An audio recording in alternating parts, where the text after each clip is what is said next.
33년 공직자의 아내, 송 기자, 이 사건은 어떤 사건입니까? 네, 인천에서 한 60대 남성이 본인의 아내를 폭행한 혐의로 또 흉기까지 사용해서 위협한 혐의로 재판에 넘겨졌는데요.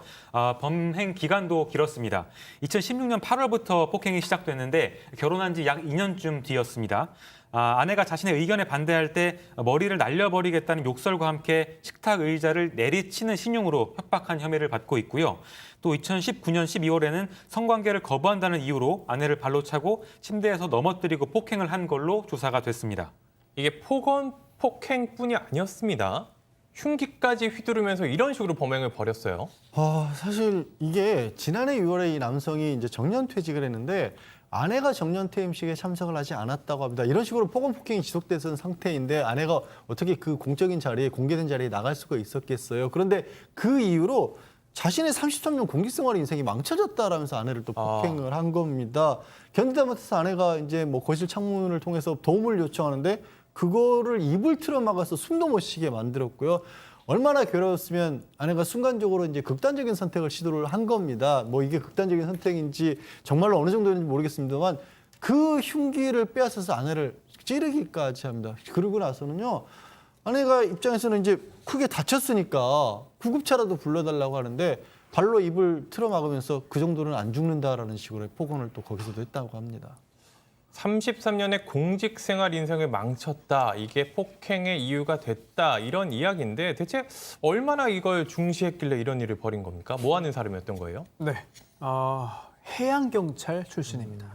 해양경찰로 33년간 이제 생활을 하고 정년퇴임을 한 사람인데 해양경찰이 말 그대로 경찰이거든요. 네, 해양경찰법이 또 따로 있고 이 정년퇴임 후에 이렇게 된 거냐 또는 혹시라도 굉장히 좀 불행한 상상입니다만 공직생활 중에도 혹시 뭐 이런 성향이 공직생활에 또 반영되지는 않았을까 이런 여러 가지 걱정스러운 생각도 듭니다.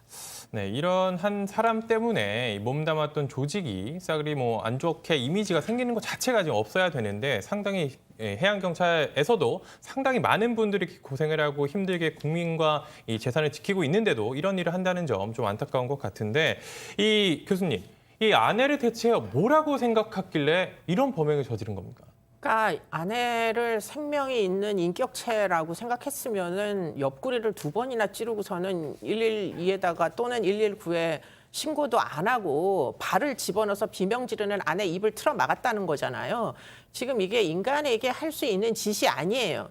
그렇기 때문에 지금 이게 처음 일어난 일도 아니고 뭐 지난 5년, 6년 사이에 굉장히 심각하게 진행이 여러 번 되고 아마 비명 소리도 많이 들리고 했을 겁니다. 이웃에서는. 근데 왜 혼인관계가 중단이 안 됐는지를 저는 묻고 싶어요.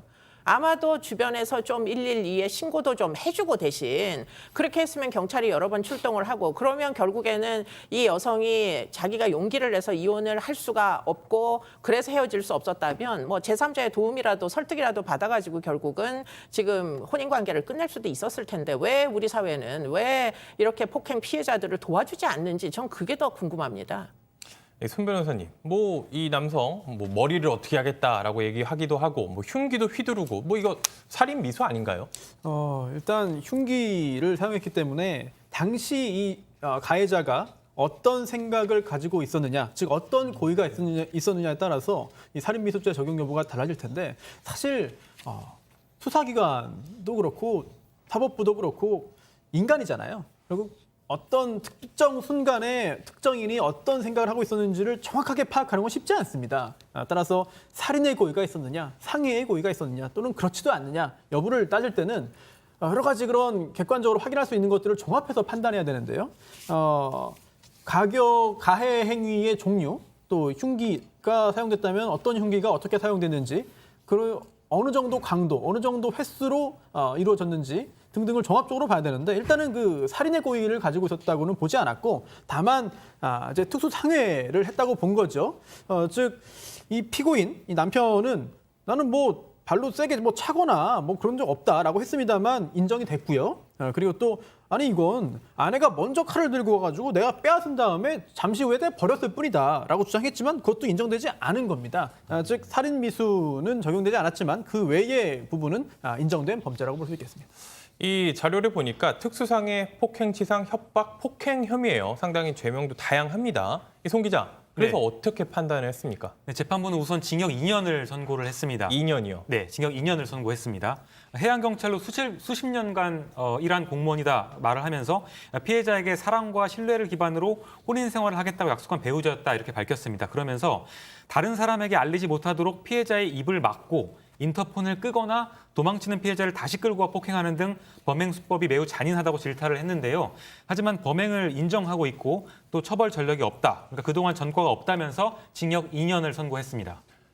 근데 양 변호사님, 재판부도 죄질이 안 좋다고 했어요. 그리고 피해자도 엄벌을 원한다고 했고요. 그런데 징역 2년이면은 뭐 60대면 아직 2년 뒤면은 멀쩡하게 걸어 나올 것 같은데 피해자가 좀 걱정되기도 하거든요. 저도 좀 이해가 안 갑니다. 왜냐하면 피고인의 혐의 중 말씀하신 4가지 정도 중에서 특수상해 하나만 봐도 하한형, 그러니까 제일 바닥이 1년입니다. 1년 이상이거든요. 그런데 2년이다. 게다가 판결하는 내용 중에 보면 저는 이런 말이나 안 썼으면 좋겠어요.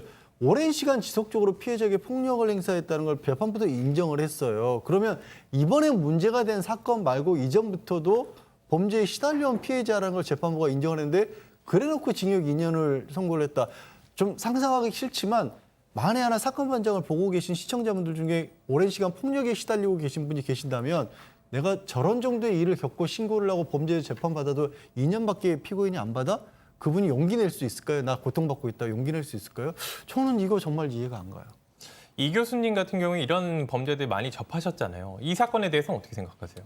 가정폭력이잖아요. 가정폭력 사건은 우리나라처럼 처벌하는 그 선진국은 없습니다.